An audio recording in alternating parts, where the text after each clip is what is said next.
നമസ്കാരം. ടോഷ്മാസ് കിച്ചണിൻ്റെ പുതിയൊരു എപ്പിസോഡിലേക്ക് എല്ലാവർക്കും സ്വാഗതം. ഞാൻ ടോഷ്മ.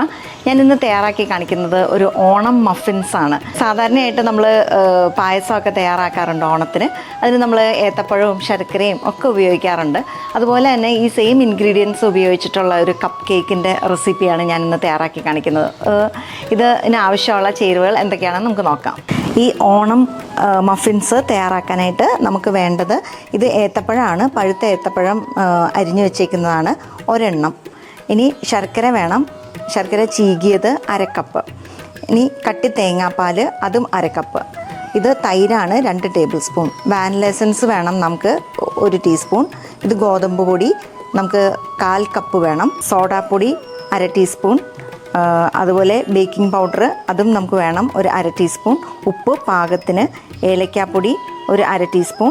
ഇനി നെയ്യ് വേണം നമുക്ക്. നെയ്യ് അല്ലെങ്കിൽ നിങ്ങൾക്ക് കോക്കനട്ട് ഓയിൽ ആണെങ്കിലും ഉപയോഗിക്കാം, 2 ടേബിൾ സ്പൂൺ. ഇത് നട്ട്സ് നമ്മൾ കുറച്ച് നെയ്യിൽ വറുത്തെടുത്തതാണ്. ഇത് തേങ്ങാക്കൊത്ത് ചെറുതായിട്ട് അരിഞ്ഞിട്ട് നെയ്യിൽ വറുത്തെടുത്തേക്കുന്നതാണ്. ഏത്തപ്പഴം നമ്മൾ അരിഞ്ഞു വെച്ചത് നമുക്കൊരു പാത്രത്തിലോട്ടിടാം. ഈ ഏത്തപ്പഴം ഈ ബൗളിലിട്ടിട്ട് നമുക്കൊന്ന് മാഷ് ചെയ്ത് കൊടുക്കണം. ഒരു ഫോർക്ക് വെച്ചിട്ട് മാഷ് ചെയ്താൽ മതി.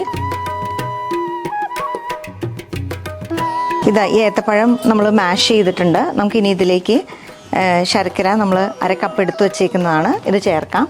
അതുപോലെ തന്നെ നമുക്ക് കട്ടി തേങ്ങാപ്പാലാണിത്, ഇതും ചേർത്ത് കൊടുക്കാം. 1/2 കപ്പ് തേങ്ങാപ്പാലാണ് നമ്മൾ എടുത്തേക്കുന്നത്. ഈ ശർക്കര വേണമെങ്കിൽ നിങ്ങൾക്ക് ഉരുക്കിയിട്ടും ചേർക്കാം കേട്ടോ. ഇതെല്ലാം കൂടി നന്നായിട്ടൊന്ന് മിക്സ് ചെയ്ത് നമുക്ക് ഈ ശർക്കര ഒക്കെ ഒന്ന് അലുത്ത് വരുന്നിടം വരെ ഒന്ന് ചെറുതായിട്ടൊന്ന് മിക്സ് ചെയ്ത് കൊടുക്കും. ഇനി നമുക്ക് ഇതിലേക്ക് 2 ടേബിൾ സ്പൂൺ തൈര് നമ്മൾ എടുത്ത് വെച്ചിട്ടുണ്ട്, ഇത് ചേർക്കാം. 1 ടീസ്പൂൺ എടുത്തിട്ടുണ്ട് വാനില എസൻസ്. ഇനി ഇതിലേക്ക് 2 ടേബിൾ സ്പൂൺ നമുക്ക് നെയ്യ് ചേർത്ത് കൊടുക്കണം.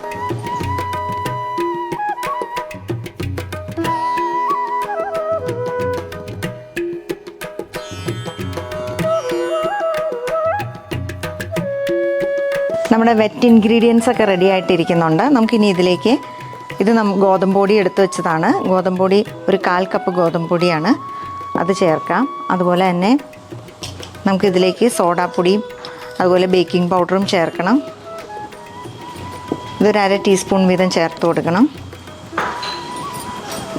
നമുക്കൊരു നുള്ള് ഉപ്പും ചേർക്കാം. ഇനി നമുക്ക് കുറച്ച് ഏലക്കാപ്പൊടി ചേർക്കാം. 1/2 ടീസ്പൂൺ ഏലക്കാപ്പൊടി ചേർക്കാം. ഇനി ഇതിലേക്ക് തേങ്ങാക്കൊത്ത് നമ്മൾ കുറച്ച് ചെറുതായിട്ട് അരിഞ്ഞിട്ട് കുറച്ച് നെയ്യിൽ വറുത്ത് വെച്ചേക്കുന്നതാണ്, ഇതുകൂടി ചേർക്കാം. ഇനി നമുക്കിതൊക്കെ കൂടി ഒന്ന് നന്നായിട്ട് മിക്സ് ചെയ്ത് കൊടുക്കാം.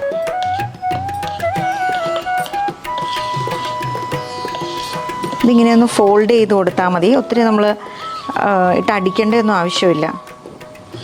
ജസ്റ്റ് ഒന്ന് ഫോൾഡ് ചെയ്ത് ഇതെല്ലാം കൂടി ഒന്ന് യോജിക്കണം എന്നേ ഉള്ളൂ. നമ്മുടെ ഈ ഓണം മഫിൻസിനുള്ള ബാറ്റർ റെഡി ആയിട്ടുണ്ട്. നമുക്കിനി ഇതൊരു പേപ്പർ കപ്സ് വെച്ചേക്കുന്ന മോൾഡിലോട്ട് ഒഴിച്ചു കൊടുക്കാം. നമുക്കൊരു ഏകദേശം പകുതി ഒക്കെ ഒഴിച്ചു കൊടുത്താൽ മതി. എന്താണെന്ന് വെച്ചാൽ ബേക്ക് ചെയ്ത് കഴിയുമ്പോൾ ഇത് വീണ്ടും വലുതാകും, ഇതിങ്ങനെ വീർത്ത് വരും. ഈ ക്വാണ്ടിറ്റി അനുസരിച്ച് നമ്മൾ തയ്യാറാക്കുന്ന ഈ മഫിൻസ് കറക്റ്റ് ഒരു 12 എണ്ണത്തിനുണ്ട്. ഇത് നമ്മൾ നെയ്യിൽ വറുത്ത് വെച്ചിരിക്കുന്ന നമ്മുടെ നട്ട്സാണ്. നമുക്ക് ഇതിൻ്റെ മീതെ ഇട്ട് കൊടുക്കാം. നമ്മുടെ ഈ ഓണം മഫിൻസ് ബേക്ക് ചെയ്യാൻ റെഡി ആയിട്ടുണ്ട്. നമുക്കിത് ഒരു 180 ഡിഗ്രി സെൽഷ്യസിൽ ഏകദേശം ഒരു 20 മിനിറ്റ്സ് ഒക്കെ ബേക്ക് ചെയ്ത് കഴിയുമ്പോഴത്തേക്കും നമുക്കിത് വെന്ത് കിട്ടും. നമുക്കിത് ബേക്ക് ചെയ്യാൻ വയ്ക്കാം.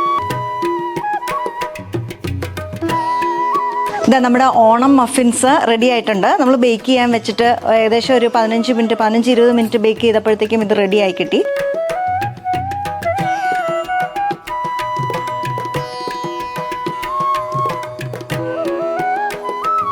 നമ്മളിന്ന് തയ്യാറാക്കിയത് ഓണം മഫിൻസ് ആണ്. സാധാരണയായിട്ട് നമ്മൾ ഓണത്തിന് പായസമൊക്കെയാണല്ലോ തയ്യാറാക്കാറ്. പക്ഷേ ഇത് പായസത്തിൻ്റെയൊക്കെ തന്നെ നാടൻ ടേസ്റ്റുള്ള ഒരു ഓണം മഫിൻസ് ആണ്. ഇത് തയ്യാറാക്കാനായിട്ട് നമ്മൾ പഴവും ഗോതമ്പൊടിയും അതുപോലെ തന്നെ ശർക്കര, തേങ്ങാക്കൊത്തൊക്കെയാണല്ലോ യൂസ് ചെയ്തേക്കുന്നത്. അപ്പോൾ നമ്മളുടെ ഒരു കേരളീയ ടേസ്റ്റുള്ള നാടൻ ടേസ്റ്റുള്ള ഒരു കപ്പ് കേക്കിൻ്റെ റെസിപ്പിയാണ്. ഇതെല്ലാവർക്കും ഇഷ്ടപ്പെടും. തീർച്ചയായിട്ടും ട്രൈ ചെയ്ത് നോക്കണം. മറ്റൊരു നല്ല റെസിപ്പിയുമായി അടുത്ത എപ്പിസോഡിൽ നമുക്ക് വീണ്ടും കാണാം.